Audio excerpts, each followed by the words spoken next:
Price Lord, கர்த்தருடைய நாமம் மகிமைப்படுவதாக. இந்த மார்னிங் டிவோஷனில் நம்ம இன்னைக்கு பார்க்க போகிறது, நம்ம இந்த மாதம் ஃபுல்லாகவே சிலுவை தியானத்தை குறித்து ஒரு சில காரியங்களை பாஸ்டர்ஸும் பேசியிருப்பாங்க. நம்மளுக்கு சர்ச்லேயும் அதுக்கேற்ற மாதிரி ஃபாஸ்டிங் ப்ரேயர்ஸ் மார்னிங் ஈவினிங் நடக்குது. ஸோ நான் அதுக்கு ரிலேட்டடாக ஒரு சில காரியங்களை சொல்லி நான் இந்த மார்னிங் டிவோஷன் முடிக்க விரும்புகிறேன். என்னன்னா, லூக்கா 22வது அதிகாரம் 7வது வசனத்திலிருந்து 20வது வசனம் அல்லது 23வது வசனம் அப்படி வச்சுக்கலாம்.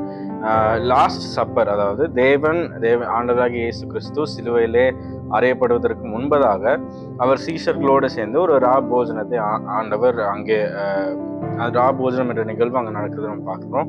ஸோ இந்த போஜனம் என்பது எதனால இப்போ நடக்குது அப்படின்னு பார்த்தோம்னா, நம்ம 7வது வசனம் வாசிச்சோம்னா, பஸ்காவை பலியிட வேண்டிய புளிப்பில்லாத அப்ப பண்டிகை நாள் வந்தது.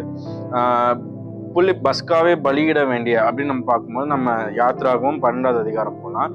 ஸோ அங்கே மோசே எகிப்து தேசத்தில் இருக்க மக்களை, அதாவது இஸ்ரேல் ஜனங்களை விடுவிக்கிறதுக்காக ஆண்டவரால் அனுப்பப்பட்டவர் தான் மோசே. ஸோ அவர் விடுவிக்கிறதுக்கு முன்னாடி பார்வோன் விடுவிக்க மாட்டேன்னு சொன்னதுனால சில வாதைகளை ஆண்டவர் மோசேயின் மூலமாக அனுமதிக்கிறார். ஸோ அதில் 10வது வாதை என்னன்னு பார்த்தீங்கன்னா, தலை சங்கார தூதன் என்ன பண்றாருன்னா, அந்த குடும்பங்கள்ல இருக்கிற முதலாவது வாரிசு அல்லது முதலாவது ஆண், முதலாவது பையன், முதலாவது பொண்ணு, ஸோ இந்த மாதிரி குடும்பங்கள்ல மனித குலத்துல மட்டுமல்ல, மற்றபடி மற்ற மிருகங்கள் அதுலயும் முதல் பலன் எதுவோ அதை ஆண்டவர் என்ன பண்ணா அழித்து போடணும்னு சொல்லிட்டு முடிவு பண்றாரு. ஸோ அப்போ இந்த இஸ்ரவேல் ஜனங்களை பாதுகாக்கிறதுக்காக என்ன ஆண்டவர் சொல்லியிருந்தாரு அப்படின்னா, நீங்க ஒரு நல்ல ஆட்டை பலியிட்டு அந்த ஆட்டினுடைய ரத்தத்தை உங்க நிலைக்கால்களில் பூசுங்க, அதாவது உங்க வாசல்ல பூசுனீங்கன்னா ஸோ உங்க குடும்பத்துல அந்த மாதிரி சூழ்நிலை எதுவும் நடக்காது, இந்த வாதை உங்க குடும்பத்தை அணுகாது அப்படின்ற மாதிரி ஆண்டவர் சொல்லியிருந்தாரு.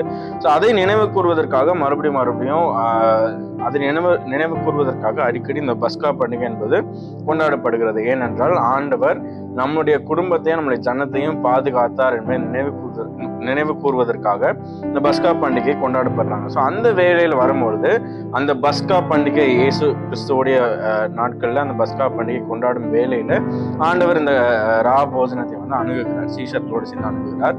ஸோ நம்ம இதை பார்க்கும்போது ஒரு போஜனம் என்பது ஒரு ஜஸ்ட் ஒரு மீல் கிடையாது, அதாவது சும்மா ஒரு டின்னரோ அல்லது லஞ்சோ அந்த மாதிரி நம்ம சொல்ல முடியாது. பட் ஆனால் இதுலயும் அநேக காரியங்களை ஆண்டவர் நம்மளுக்கு உணர்த்த வல்லவராக இருக்கிறார். இன்னும் போஜனம் என்பது ஒரு ஃபேர்வெலும் கிடையாது. நம்ம எப்படி வெளிநாட்டுக்கு நம்ம போறோம்னு வச்சுக்கோங்க, வெளிநாட்டுக்கு போறோம்னா அது போறதுக்கு முன்பதாக நம்ம தெரிஞ்சவங்க எல்லாரையும் ஒரு சில பார்த்து அவங்க சாப்பாடு கொடுப்போம்.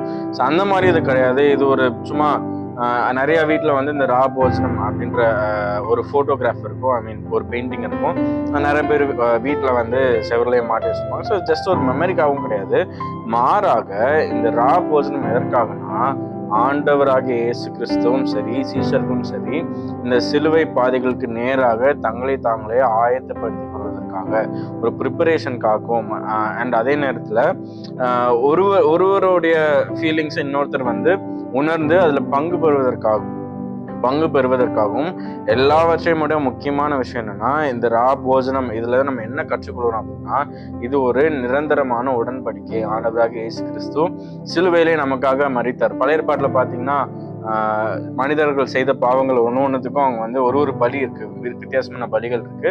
ஸோ ஆனால் எல்லாவற்றையும் ஆண்டவராகிய இயேசு கிறிஸ்து தன் தோளிலே சுமந்து கொண்டு எல்லாவற்றையும் ஏற்றுக்கொண்டு அவர் சிலுவையிலே பலியானார். ஸோ இதை உணர்த்துவதற்காகவும் தான் இந்த போஜனம், அதாவது இந்த நித்தியமான உடன்படிக்கையை உணர்த்துவதற்காகவும் போஜனம் இருக்கப்படுகிறது. ஸோ அதனால நீங்க வாசிங்க, இன்னைக்கு வாசிச்சு பாருங்க, லூக்கா 22வது அதிகாரத்துல 7வது வசனத்துல இருந்து 23வது வசனம் வரைக்கும் இது எல்லாமே நான் சொன்ன கண்ணோட்டத்தோடு நீங்க வாசிச்சு பாருங்க. ஒரு ப்ரிப்பரேஷன், ஒரு பார்ட்டிசிபேஷன், அப்புறம் ஒரு பெர்மனன்ட் கவர்னன்ட், அதாவது நிரந்தரமான உடன்படிக்கை. ஸோ இதற்காக ஆண்டவர் சீஷர்களையும் சரி அவரும் சரி எல்லாரும் சேர்ந்து ஒன்றாக தயாராகிற இந்த நேரம் தான் இது. ஸோ இதே போல நாமளும் ஆண்டவராகிய இயேசு கிறிஸ்து நமக்காக மரித்தார் என்பதை நாம் உணர்ந்து, நமக்காக ரத்தம் சிந்தினார் என்பதையும் உணர்ந்து, அவர் இந்த நிரந்தரமான உடன்படிக்கையை நமக்காக செய்தார் என்பதையும் உணர்ந்து, இந்த நாட்களில் நம்ம செய்கிற எல்லா விஷயத்தையும் அதை உணர்ந்தவர்களாக செய்தோம்னா நம்முடைய வாழ்க்கையில ஒரு மாற்றத்தை காண ஆண்டவர் உதவி செய்வார். தேங்க்யூ.